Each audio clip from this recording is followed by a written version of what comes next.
नमस्कार. आज आपण 18व्या श्लोकाचा अर्थ जाणून घेणार आहोत. श्लोक 18. विस्तरेणात्मनो योगौ विभूतिं च जनार्दन भूयः कथय तृप्तिर्हि शृण्वतो नास्ति मे मृतम्. श्लोकाचा अर्थ: हे जनार्दना, आपली योग शक्ती आणि विभूती पुन्हाही विस्ताराने सांगा, कारण आपली अमृतमय वचने ऐकत असता माझी तृप्ती होत नाही. अर्थात ऐकण्याची उत्कंठा अधिकच वाढत राहते. सर्व माणसे आपल्या इच्छित वस्तूंसाठी ज्याच्या जवळ याचना करतात त्याला जनार्दन असे म्हणतात. इथे अर्जुन हा भगवंताला जनार्दन या नावाने हाक मारून असा भाव दाखवित आहे की तुमच्याकडून सर्व माणसे आपल्या इष्ट वस्तू प्राप्त करू इच्छितात आणि तुम्ही सर्वांना सर्व काही देण्यास समर्थ आहात. म्हणून मी सुद्धा तुम्हाला जी प्रार्थना करीत आहे ती कृपा करून पूर्ण करा.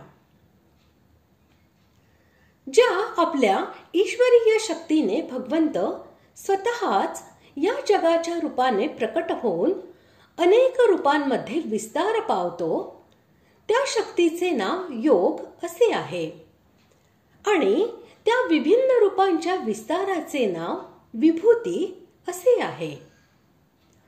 या अध्यायातील 7व्या श्लोकामध्ये भगवंतांनी या दोन्ही शब्दांचा प्रयोग केलेला आहे.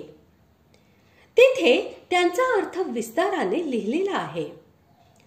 त्या श्लोकामध्ये हे दोन्ही तत्वतः जाणण्याचे फल अविचल भक्ती योगाची प्राप्ती होणे असे सांगितले आहे. म्हणून अर्जुन विभूती व योग या दोन्हींचे रहस्य व्यवस्थितपणे जाणण्याच्या इच्छेने वारंवार विस्ताराने वर्णन करण्यासाठी भगवंतांना प्रार्थना करीत आहे. येथे तुमची अमृतमय वचने ऐकताना मला तृप्ती होत नाही. अर्जुनाच्या या म्हणण्याचे तात्पर्य असे आहे की तुमच्या वचनांमध्ये असे माधुर्य भरले आहे की त्यातून आनंदाची अशी सुधाधारा वाहत आहे की तिचे पान करताना मन कधी तृप्त होत नाही. या दिव्य अमृताचे जितके पान केले जाते तितकी मनाची तहान वाढतच जात आहे. हा अमृत रस मी निरंतर पीत राहावे असे मनाला वाटते.